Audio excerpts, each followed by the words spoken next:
Gloria a Dios. Bendiciones a todos mis amados hermanos y amigos. En esta oportunidad vamos a retomar la lectura del libro El adulterio que hago, escrito por David Ormachea. En esta oportunidad vamos a leer el capítulo número 6, el cual lleva por título El cónyuge infiel. Pasos del envolvimiento pecaminoso. Aunque existen relaciones adúlteras que pueden ocurrir con rapidez, siempre son resultado de una combinación de la falta de convicciones, un proceso de deterioro de la moralidad y un estado de la vulnerabilidad. Para los hombres es más fácil caer en relaciones adúlteras debido a que la mayoría somos activos sexualmente y somos estimulados en gran manera por lo que vemos. Esto difícilmente lo entienden las mujeres. Nosotros experimentamos sensaciones no planificadas. Solo al mirar a una mujer atractiva podemos sentir una conexión inmediata.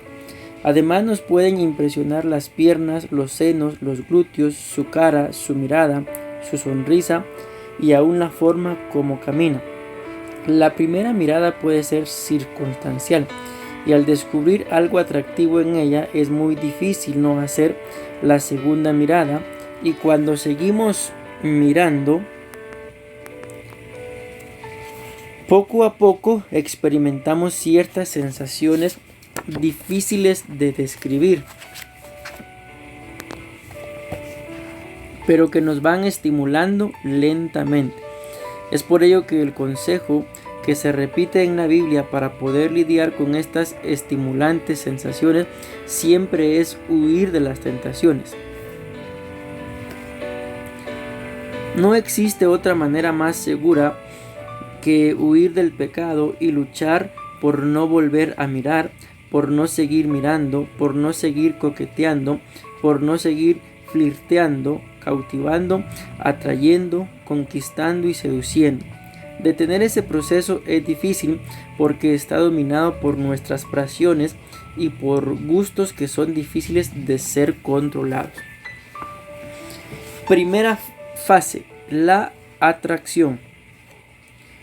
Una atracción normal ocurre cuando personas del sexo opuesto tienen una asociación constante, provocada u obligada. Poco a poco sienten un aprecio creciente por las habilidades, estilos, simpatía o por el físico de la otra persona. Los procesos de simpatía y empatía son normales, pero casi siempre existe el riesgo de que la atracción normal se transforme en peligrosa y dominante. Poco a poco los pensamientos se fijan más y más en la otra persona y aumenta la necesidad de pasar tiempo con ella. Lo que hace o dice la otra persona comienza a ser recordado cuando está ausente y se siente una expectación por volver a verla. Cuando este proceso es experimentado por una sola persona, es más posible preparar nuestra huida. La atracción es mucho más activa en el hombre que en la mujer, pues los varones recibimos gratificación sexual por medio de nuestros ojos. Estos son un medio eficiente para motivarnos al pecado y ni siquiera necesitamos respuesta de una mujer para ser atraídos. La desnudez femenina nos excita en cualquier lugar, forma o medio en que se nos presente. Esa excitación se puede producir por mirar los senos de nuestra esposa mientras se desviste, y de la misma forma puede asaltarnos mientras estamos sentados frente a una mujer que, debido a su falda corta, cada vez que abre sus piernas nos deja ver parte de su ropa interior. Para nosotros, la impureza de los ojos es el preámbulo de la impureza sexual. Esa mirada puede convertirse en tan enfocada que puede producir una excitación tal como lo haría acariciar un seno o los glúteos de una mujer. El proceso descendente que lleva a caer en el adulterio comienza con las miradas. Linda, tierna. El proceso descendente de la mujer casi siempre comienza con la relación. linda, tierna y estimulante, así como con el toque masculino, con la ternura y cariño. Su sistema de ignición está vinculado al contacto físico y la relación, aunque ellas perciben nuestro estilo como superficial y sucio, la verdad es que les ocurre lo mismo, solo que por diferente camino. El más serio peligro es este proceso de atracción. Se da cuando ambos comienzan a hacer cosas que llaman la atención del otro y buscan agradar en todo o en muchas áreas. Esa fuerte atracción mutua se convierte en un peligro, pues ambos están trabajando inteligentemente para alimentar esa atracción.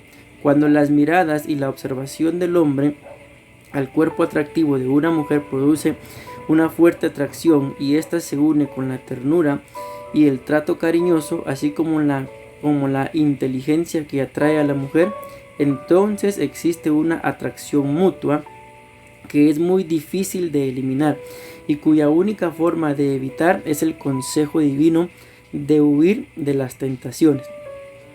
También puede existir una atracción súbita.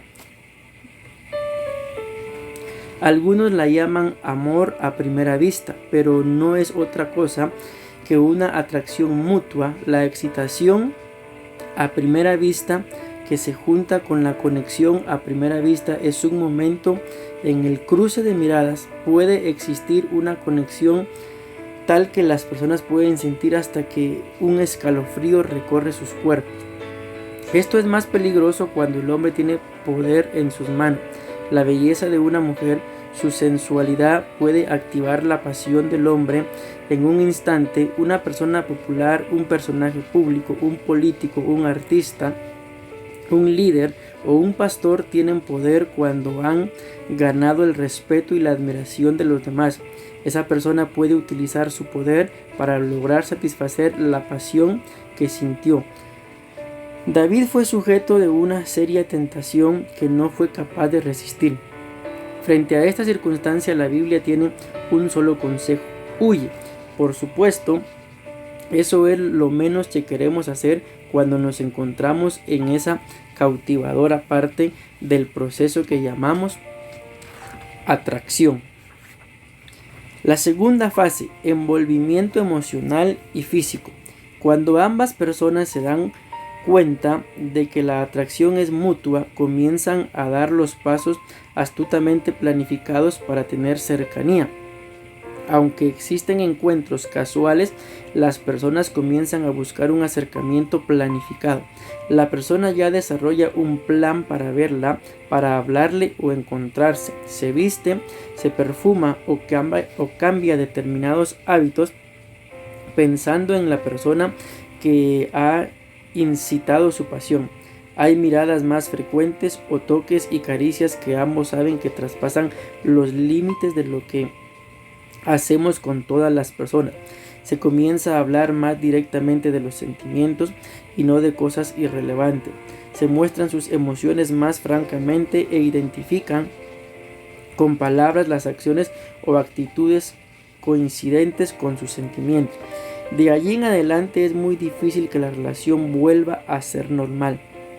Cuando una persona habla con sinceridad de sus sentimientos por la otra persona y obtiene respuesta, eleva las pasiones y les conduce al envolvimiento emocional y físico. Algunas personas quedan atrapadas en ese juego emocional y están dispuestos a perder todo lo que el alto grado de infatuación que experimentan. Otras luchan permanentemente, logran controlar a veces sus pasiones y en otras vuelven a caer en ese círculo vicioso de lucha con sus valores y deseo de satisfacción de sus pasiones. Quien llega al momento de que sus emociones y su pasión sean tan fuertes que le ciegan, ha puesto a sus emociones como el más grande obstáculo para que los valores que tiene determinen la práctica que realiza. Mientras más grande la pasión, más fuerte la barrera, más oscura la nube que impide que se junten los valores con la práctica. Los que ordenan las prácticas ahora son las pasiones y los sentimientos.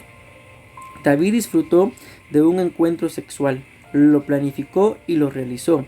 Él era un poeta, un cantante romántico y hermoso. Ella era bella y sensual. Ambos estaban atrapados. David era víctima de la infatuación. Rompió los valores y se olvidó de su Dios. Segunda de Samuel capítulo 11 versículo 4. Algunas personas quedan atrapadas en el turbador envolvimiento emocional y están dispuestas a perderlo todo por el alto grado de infatuación que experimentan. Otros luchan con fortalezas, unas veces controlan sus pasiones y otras caen en ese círculo vicioso de imponer sus valores por sobre sus emociones, mientras que en otras solo buscan satisfacer pecaminosamente sus pasiones. Tercera fase, la desestabilización de la relación. Si la persona no se ha cegado totalmente y aún ha determinado abandonar todo, en algún momento comienza la lucha. Su propia conciencia y la acción del Espíritu Santo comienzan a molestarle. En esta fase puede temer ser sorprendida, comienza a sentir algo de incomodidad, pero no puede abandonar el proceso o puede determinar seguir hasta las últimas consecuencias. Existen cosas que le recuerdan sus valores, su conciencia le acusa de sus acciones erróneas y aunque es fuerte la infatuación, también siente la necesidad de hacer algo para salir del problema, pero no puede hacerlo. Aunque por momentos siente que su relación pecaminosa se derrumba, también siente confusión y emocionalmente no desea que eso ocurra. A veces uno u otro intentan separarse, pero vuelven de nuevo cuando no pueden soportar las emociones acumuladas debido a la separación.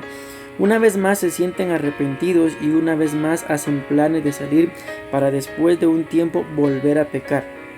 A menos que busquen ayuda, por lo general las personas que no están acostumbradas a vivir en un mundo de engaño y que han caído presa de sus emociones, en esta fase de la relación experimentan ciclos de arrepentimiento, intenciones de cambio, decisión de realizarlos, separación temporal, necesidad de estar con la otra persona y restablecimiento de la relación. Con ayuda psicológica o de un consejero, un grupo de apoyo o alguna persona madura ante quien ser responsable, en algunos casos es posible terminar la relación en esta etapa. Cuarta fase, confrontación y resolución. En muy pocos casos el cónyuge infiel decide romper el ciclo porque no puede soportar la angustia emocional que vive como producto de su pecado y determina revelar lo que su cónyuge en mayoría de los casos ha sospechado. Casi siempre el cónyuge infiel es atrapado en alguna parte del proceso. A David le ocurrió y cuando ya cantaba victoria después de utilizar todas sus artimañas para ocultar su pecado, fue descubierto. Segunda de Samuel capítulo 11 versículo 8 al 25. El mensajero de la confrontación venía enviado de parte de Dios y conocía toda la verdad. A pesar de los intentos de David de ocultar su pecado, frente a la presencia de Dios soberano no tenía escape y por ello fue obligado a reconocerlo. La gran mayoría de las personas que confiesan su pecado de adulterio lo hacen bajo la seria presión. Hacerlo así no necesariamente indica que la persona no quiere hacerlo, aunque muchos adúlteros seguirían en su relación adúltera por muchos años si no fueran descubiertos. Quien se encuentra envuelto en la relación pecaminosa puede confesar cuando ha experimentado demasiado temor o cuando realmente siente que está atrapado. De otra manera nunca podrá salir. Muchas de las personas que fallamos necesitamos presión para rendirnos. En otros casos la persona en pecado solo revela la situación por la presión que siente y trata de manipular el problema, pero sin la intención de arrepentirse ni de abandonar a su cónyuge. Esa persona está atrapada en dos mundos. El hecho de que haya confesado por la presión no significa que no exista sinceridad o que su arrepentimiento no es genuino. Pero la prueba del arrepentimiento no está en la forma en que fue movido a arrepentirse, sino en las acciones y actitudes elegidas después de la confesión y en el cambio que verdaderamente ha experimentado. Cuando la situación se descubre, todos experimentan una etapa de confusión. En algunos casos, el cónyuge infiel trata de obedecer a muchos señores. Sus valores lo presionan, la culpabilidad, su cónyuge, y en el caso de su pastor también recibe presión de los líderes y de su congregación. El cónyuge infiel está tratando de obedecer a Dios, de comprender y someterse a los deseos de su cónyuge, de sus familiares, de la iglesia y aún de sus propias emociones. Esa es la razón por la que experimenta una seria etapa de confusión, pues no sabe cómo responder en una etapa difícil y que produce mucha incertidumbre. Siempre falla el cónyuge infiel que desea continuar siguiendo los dictados de su corazón en vez de buscar orientación para no cometer errores, porque nadie puede servir a dos señores, según Mateo capítulo 6. En esa etapa la persona vive en confusión e inestabilidad. Santiago dice que el hombre de doble ánimo es inestable en todos sus caminos. Santiago capítulo 1 versículo 8. El periodo de revelación de nuestros pecados es traumático y angustiante, pero el de arrepentimiento y transformación es lento y difícil. Quien siendo infiel ha batallado duramente con su conciencia y tiene la sincera convicción que le motiva a la confesión después de confesar y arrepentirse, casi siempre puede descansar en paz con su conciencia, pero no sin consecuencias por el pecado cometido. Mientras tanto, el que ha descubierto el engaño y ha sido herido, comienza una de las experiencias más traumáticas. Son noches sin sueño que pueden demorar mucho tiempo o producir un estado permanente de depresión si no es tratado con sabiduría. Por otra parte, mientras que el cónyuge infiel no exista la determinación para dar todos los pasos para la separación definitiva de la otra persona, eliminando todo acercamiento, contacto y recuerdos, y mientras que no se inicie el proceso de conquista y restauración de la confianza del cónyuge con la más grande actitud de humillación, no se puede dar el siguiente paso. Quinta fase, la recuperación. Este es el proceso cuya duración está directamente relacionada con la actitud y las acciones de cada persona. Cada uno debe recuperarse del trauma que vivió. Si el cónyuge fiel no pone en práctica un amor que incluya disciplina y límites, en vez de motivar la recuperación del cónyuge infiel, le perjudica. Si el cónyuge infiel no sigue los pasos bíblicos apropiados, no podría recuperarse ni ayudará en el proceso de mejoría a su cónyuge fiel. Si éste tampoco sigue los consejos bíblicos y profesionales, no sanará del trauma y demostrará el proceso de recuperación. El adulterio es una bomba altamente destructiva lanzada en medio de la relación conyugal. Los matrimonios no solo pueden sobrevivir, sino que siguiendo el proceso bíblico y profesional pueden recuperarse y sanar. Si pueden volver a amar bíblicamente, porque pueden volver a confiar, a tener intimidad, si siguen el consejo sabio y renuncian al engaño, vuelven a vivir en la verdad. Ambos cónyuges experimentan una serie de emociones después de que se descubre el adulterio. Entre ellas el disgusto, la culpabilidad, el remordimiento, el temor, la vergüenza, la ira, etc. Estas emociones y otras son comunes porque en lo profundo de nuestro corazón sabemos que el adulterio es un terrible pecado.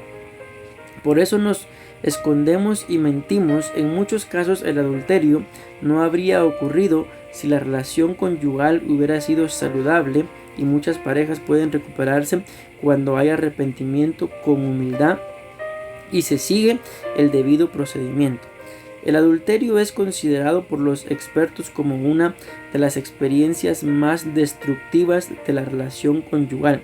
Es imprescindible que la pareja entienda y dé todos los pasos desde su proceso de sanidad con determinación y fidelidad.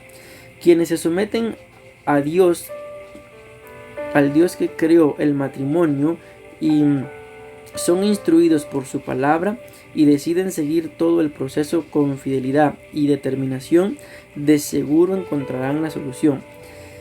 Mi conocimiento al tratar con personas que han vivido estas experiencias muestra que la posibilidad de que el cónyuge inocente recupere la confianza depende de algunos comportamientos básicos por parte de la persona que cometió el pecado. Esta debe contestar con honestidad y recibir ayuda para saber lidiar con sus emociones y comprender la situación emocional de su cónyuge. Debe demostrar su arrepentimiento aceptando que su cónyuge tendrá el derecho a desconfiar e investigar si las promesas y el arrepentimiento son reales. Además, debe terminar toda relación con la otra persona y hacer todo lo posible para no tener oportunidad de relacionarse otra vez. Esto puede incluir un cambio de empleo si el pecado ocurrió con un compañero de trabajo, así como toda otra acción y actitud que permita que quien había sido excluido de la vida privada vuelva al lugar de confianza que le corresponde. Debe incluir toda acción y actitud que permita tratar la situación con integridad y responsabilidad. No hay atajos en el proceso de confrontación y recuperación del adulterio. Ninguno de los dos, ni la parte inocente ni la culpable, deben convertirse en abogado acusador, ni a abogado de la defensa, ni jurado, ni en juez. No hay atajos en el proceso de confrontación. Las condiciones del arrepentimiento, de la confesión y el comportamiento de ambos, así como las consecuencias, deben ser tratadas por alguien independiente y con la capacidad profesional de aconsejar bíblica y sabiamente. Debe ser un consejero quien trate la situación y ofrezca la sabiduría y la dirección para que ninguno de los dos afectados, ni el afectado por haber cometido el pecado, ni la persona afectada por el engaño, se convierta en abogado acusador, ni en la defensa, ni en un jurado, ni en un juez. Cuando se sigue el consejo profesional, de seguro se manejará el proceso basado en convicciones bíblicas y justas, y no en las emociones humanas variables y destructivas. Gloria a Dios. Así, de esta forma hemos llegado al final del capítulo número 6, el cual estaba titulado El cónyuge infiel, pasos del envolvimiento pecaminoso. Si Dios nos lo permite, continuaremos en el capítulo 7 otro día, el cual lleva por título La confrontación sabia de un pecado terrible. Que Dios tenga misericordia de nuestras vidas, que nos ayude a guardarnos no solamente del adulterio, sino de cualquier tipo de pecado sexual, que al final está escrito en la palabra de Dios que el que comete fornicación, dice, pero ahí podemos agregarle cualquier tipo de pecado sexual, peca contra su propio cuerpo. Y tenemos claro, ¿verdad?, que somos parte del cuerpo de Cristo, que somos templo y morada del Espíritu Santo, que Dios nos hizo y no nosotros a nosotros mismos, porque está escrito que pueblo suyo somos y ovejas de su prado. Así que en el nombre de Jesús te animo a que ante cualquier tentación de cualquier tipo de pecado sexual, como está escrito en la Biblia hablando en relación a José, huyas en el nombre de Jesús. Porque también dice la palabra del Señor en el libro de Proverbios que quien no atiende el consejo y va camino a la casa de la mujer adúltera o la mujer ramera, quedará en destrucción, quedará en vergüenza delante de toda la comunidad, dice, y delante de toda la congregación. Así que Dios tenga misericordia, que Dios permita que podamos mantenernos apartados de este tipo de pecado y buscarlo a Él sobre todas las cosas y con todo nuestro corazón. Que Dios los siga bendiciendo.